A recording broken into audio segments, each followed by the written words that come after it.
Start. Hello, good afternoon সবাইকে। তো আজকে আমরা যাচ্ছি সিকিম আর গ্যাংটক ট্রিপে ঘুরতে সবাই মিলে। তো বাড়ির সবাই ঘুরতে যাচ্ছি। তো তোমাদের সবাইকে দেখাবো ঘুরতে গিয়ে কী কী হয় আর কোথায় কোথায় আমরা যাচ্ছি আর কোথায় কোথায় ঘুরছি। ওকে, তো এখন আমরা বাসের মধ্যে আছি। ওই বাসে ট্যুরটা আমরা বাসে করেই যাচ্ছি। তো তারপরে কোথায় যাব, কোথায় নামছি, কোথায় থাকছি বা কোন কোন জায়গা ঘুরছি সেটা পরেই তোমাদেরকে বলবো। ওকে, চলো বাই।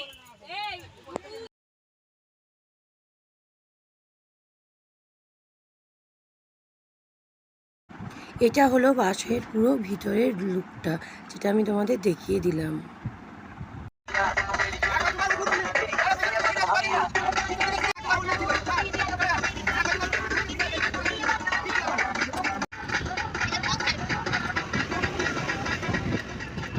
আচ্ছা, এই পুরো বাসটা আমি দেখিয়ে দিলাম। যেই বাসে করে আমরা সিকিম আর গ্যাংটক গিয়েছিলাম, আমাদের বাসটা ছিল এই রকম দেখতে। এটা ছিল স্লিপার কোচ এক বাস। তো বাসের পুরো লুকটাই আমি তোমাদেরকে দেখিয়ে দিলাম কীরকম দেখতে বাসটা। এটা আমরা একটা হুগলির কোনো একটা জায়গায় দাঁড়িয়েছিলাম, যেখানে একটা টি ব্রেকের জন্য।